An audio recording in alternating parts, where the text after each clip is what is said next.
they show a couple of textural effects that you can achieve. Now the good thing about glass and its transparency and the nature of the light coming through it, sometimes the effect works better if you look on the non-textured side, okay? And most things with glass, certainly when you're working with plate glass like this that's reasonably thick, is that actually if you look at it from the wrong side, it works better, and you can kind of get a landscape feel for things, and you can also get quite an accurate, sharp geometric, and a lot of things in between. This was simply done by taping the entire piece of glass up, cutting it with a sharp scalpel, marking out the pattern first obviously, and then removing each area as and when it needed to be blasted. This was achieved by getting some coarse string, wrapping it round very, very tightly so that there was little thin gaps, okay, and then turning the pressure on the sandblaster up really high so that it hit the string, and the gaps between the string, it hit the glass and then kind of sprayed out the way, so you can control the sort of diffusion of how the glass is eroded. Cover up main Unblasted, yeah. That acts as a resist, and it works. You can use a lot of materials to act as a resist. For quite hard carving for depth, you need something quite substantial, like a heavy vinyl tape, duct tape.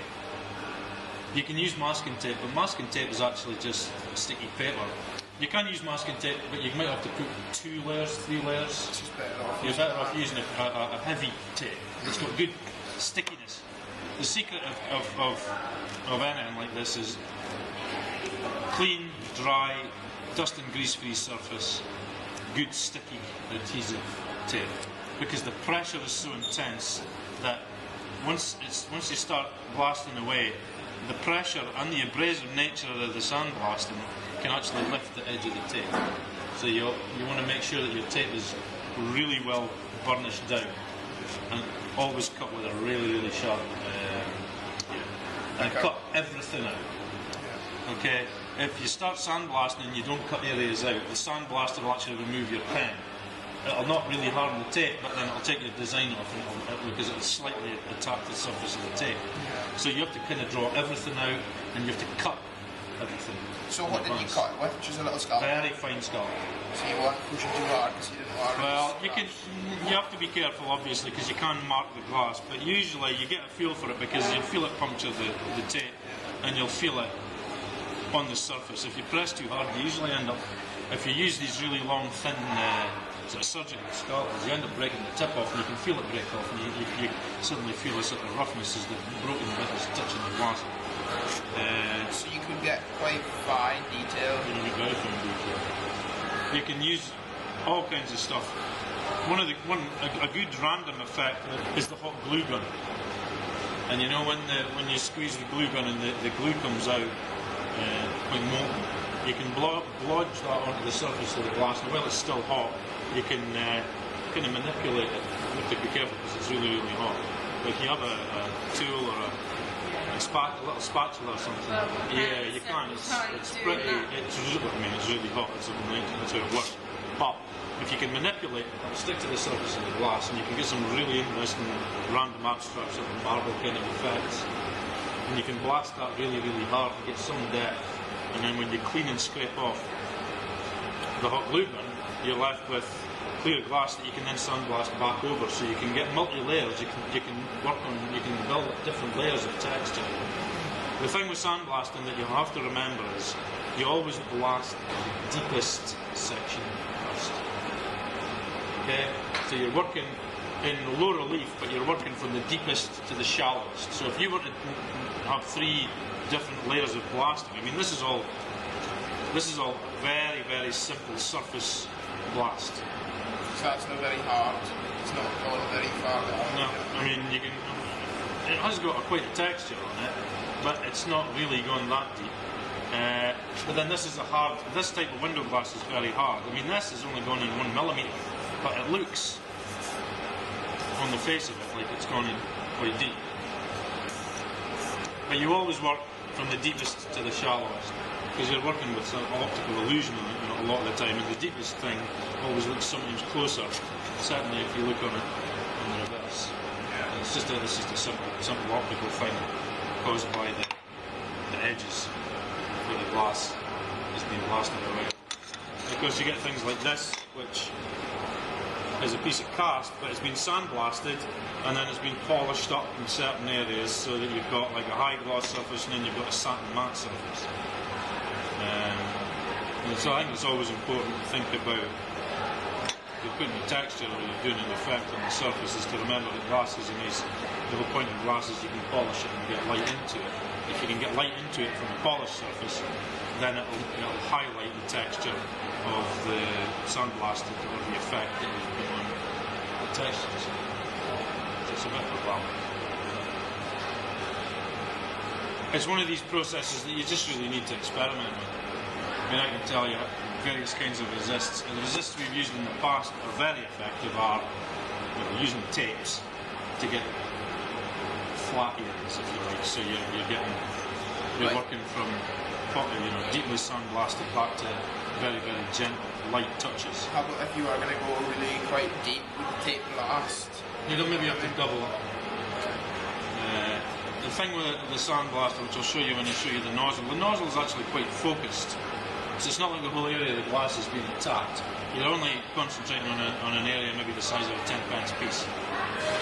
So beyond that, so you can work up to the edge of the tape without actually blasting directly onto the tape and it lasts a heck of a lot longer. It's always the edges that, obviously by the nature of how it works, which is just firing abrasive at it and attacking the surface. It's always careful to keep an eye on the edge of the tape, because it does creep underneath it. You can't lift it. But tape, substantial tape, electrical insulation tape's okay. You can buy special heavy sandblasting quality type of tape, or vinyl tape, which costs a fortune. It's like 30 quid a roll. You're cheaper just using duct tape and doubling it up if you want to do deep stuff. Again, it's probably worth experimenting with. Parcel tape's no use because it's too thin. Good quality masking tape works, but again you have to double it up. Anything that's sticky actually is worth a try, because if you can stick it to the surface of the glass around a three-dimensional object, it should act as a resist up to a point. String or rope's really good for wrapping around and getting these kind of landscapey effects if you want to do kind of sort of vague abstract images. Wax is another good one that we've used. You can actually paint or drip wax onto the surface of glass. You can sandblast it away. It'll erode the edges slightly so you get a kind of nice soft quality. And then all you do is you can get white spirit and dissolve. If it's like microcrystalline wax or paraffin-based wax, you can dissolve the wax off then, or scrape it off, and it cleans that off quite easily. Nail varnish works really well because you can paint that on and you can control it. Again, it will get a wee bit eroded, and again you can just use acetone afterwards and wash it off. Latex works really well. It's a bit delicate, but if you paint it on a couple of coats, but when you're painting anything on like nail varnish, latex, or even hot wax, you have a degree of control, so you can, whereas using tape, you've got accuracy and you've got precision. These other types of resist are a bit they're less precise, but then it's selecting the right kind of resist for the right effect in it again, just by playing around with stuff.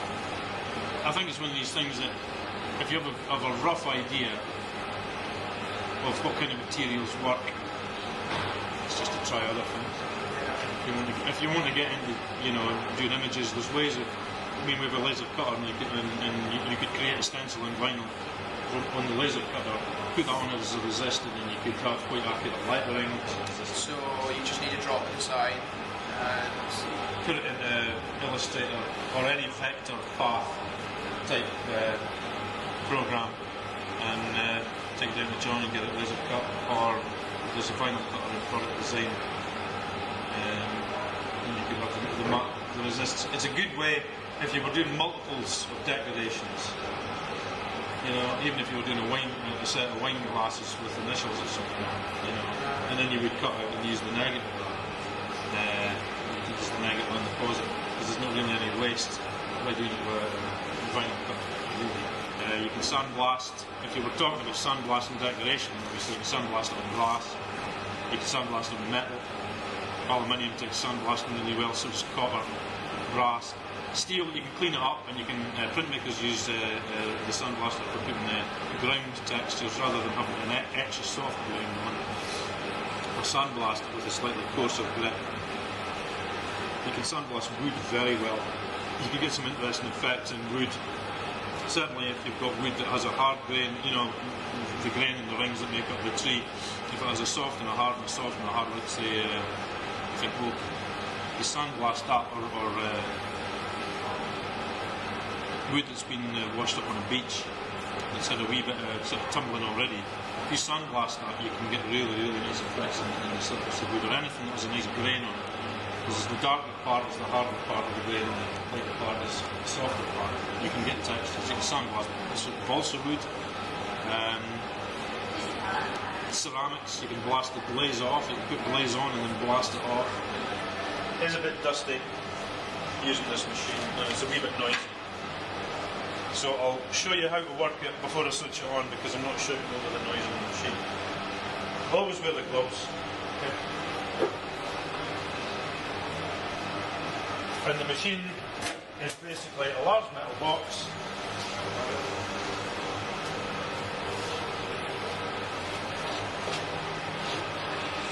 That has a light in it and a window for viewing, which gets blasted, so this is probably needing probably time. Yeah, once the light's on you can see, but because you have to keep cleaning because it does generate a bit of dust.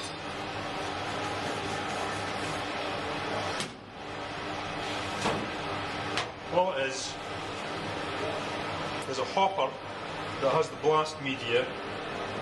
Pressurised air comes in and you can control the pressure. The air under pressure comes up here, blows across the top of the pipe that the media comes out of, and it kind of sucks it up. It acts like a siphon, it sucks it up. So you've got a combination of high pressure air and very, very fine abrasive material. And this gives you an example of what it's like. It's aluminium oxide powder, and it looks like talcum, and it's very fine and it doesn't feel gritty at all. But if you put it under a microscope, it's got triangles that are really, really sharp. Eventually, after, I don't know, depends what you're blasting and depends what the pressure is, it blunts off. What happens in the machine is the sharp stuff settles back and goes back down into the hopper. The light powder that's dull and blunt gets sucked out the back and goes into the extractor, and it settles. So you're kind of continually consuming the material, but it's recycling itself and it's sorting itself out. So you've got dust in here that's no use, and what's left in the machine. And if the machine, most of the time folks say, oh, the sandblaster's not working. The sandblaster's working, it's just empty. So you have to keep remembering to top up occasionally, put a mug full of Is that where grit. Yeah, there's various kinds of grit. So it's always best to check with a technician before you put grit in, because we've had things in the past where people just grab a handful of something and put it in, and you end up with a weird concoction which is a mixture of 3 different types of blast media, which is no use to anybody. Because for glass you want a kind of fine media, which gives you a nice smooth even thing. For metal you want to be a bit coarser. Printmakers like it coarser because they like the texture, so the ink binds into the texture. So it's always best to check. And if in doubt, it's dead easy to clean the machine out, take the material out and put it fresh. So you know you're starting with a fresh batch of sharp material that's suitable for the job you're going to do. The machine will only work when the door's locked and clipped, because there's a safety cut out here. So to operate it, you've got your piece of glass, you've got the nozzle, you hold the nozzle about 4 to 6 inches away from your work, and there's a foot switch down here which is you just press on. It won't work if the door's open, right? So So you can't sandblast yourself in the face, or your friends, or your hands, or anything. It's inoperable. Push the button in, it'll work. But then it generates a lot of dust, so it's a safety measure. Okay? A lot of the time,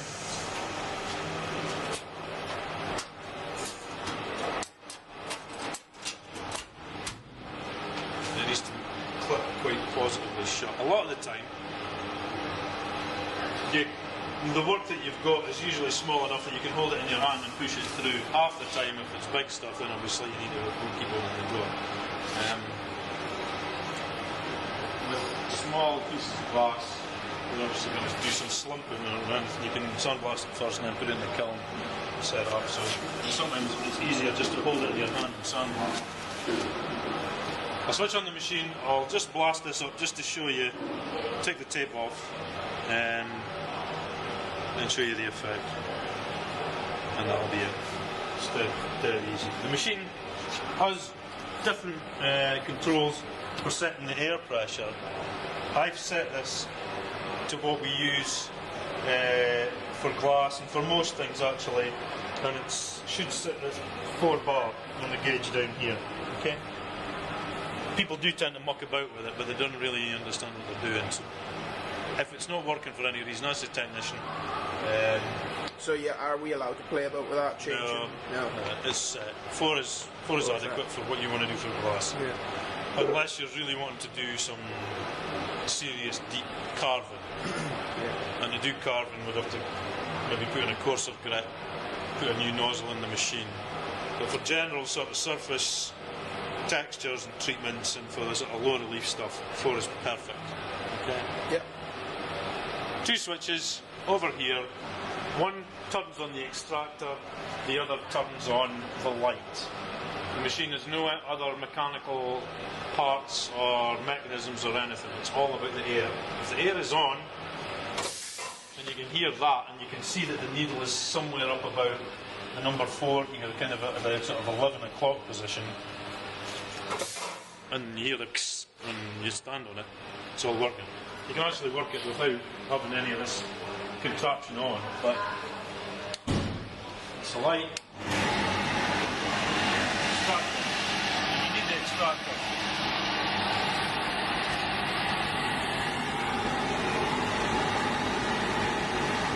So hold the glass in one hand, the gun in the other, and hold it about 6 inches away,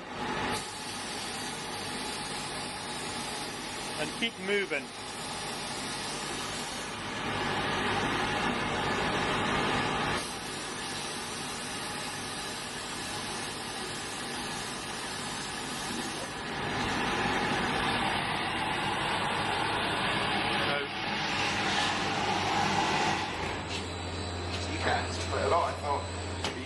Well, you can. I mean, it does.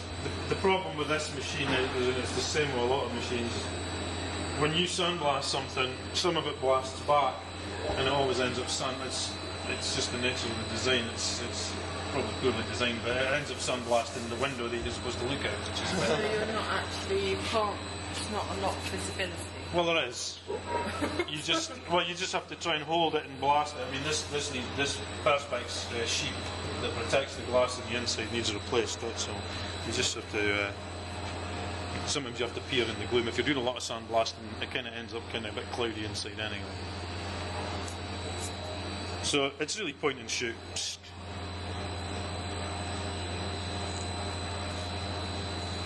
The tape kind of got caught and lifted because it was just a random piece of glass. But it gives you a good example of, and again, you need a dark, it always works better against a dark surface. Transparent, opaque. You can see every kind of wrinkle and edge of the tape, and that's where it lifted up, and it's actually diffused slightly. And I mean, all that is you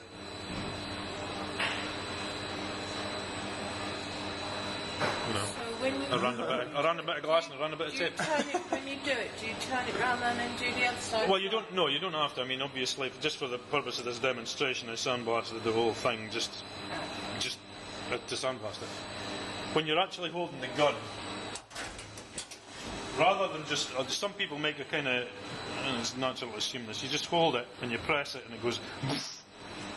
If you actually move your hand just ever so gently in sort of gentle circular motion from your wrist, you get a better finish, because it kind of all helps to blend the texture in together. If you're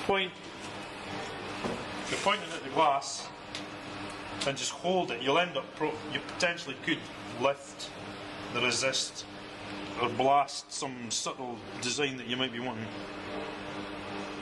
to keep. You might blast that away. So it's easier sometimes to start holding it further away than you kind of need to. You get a feel for it, because somewhere between the sort of 4 to 6 to 7 inches range is the most effective. People also make the mistake of holding too close. If you hold the nozzle too close, all you'll do is degrade the nozzle. The nozzle's consumable, it's sacrificial, and it does get worn away. But holding it close doesn't mean better blasting. Actually, if you hold it slightly further away, you get a more effective blast, because the media gets a chance to travel up to the speed it needs to attack the surface of the glass. So usually somewhere around here, and you can see it. The good thing is with this white oxide stuff, aluminum oxide, you can see it coming out, so you know where it's going. Yeah, and if you just keep, it's difficult because you've got cumbersome gloves on. This doesn't really like to move because it's quite stiff because the hoses are rigid. But if you just use a sort of very gentle sort of circular action and keep moving it, you don't have to move like this crazily, but you just keep a little gentle circular motion, you get a far more efficient blast, and you'll get a nice even sandblast surface. Once you've sandblasted it and you're happy with it and you've removed all your resist, the best thing to do is to wash it all down and get all the surface abrasives off, because there is a wee bit of dust and powderiness to it. Then what you can do is, it's quite a contrasty and sometimes it can be quite harsh. You can spray it with WD-40, or you can spray it with some very light oil, or take a cloth with some light oil and wipe that across, and it'll still say satin, it'll still stay textured, but it'll just give it more of a sort of wetter, contrasty look. It takes the harshness away. Slightly mellower, it's not so... Aye, because if you wet your finger you can see it almost disappears, but when it starts to dry out it's a bit more subtle. But if you lightly oil it, certainly if something's quite heavily carved and textured and you oil it, it gives it a sort of more of a kind of relief, kind of acid polished finish.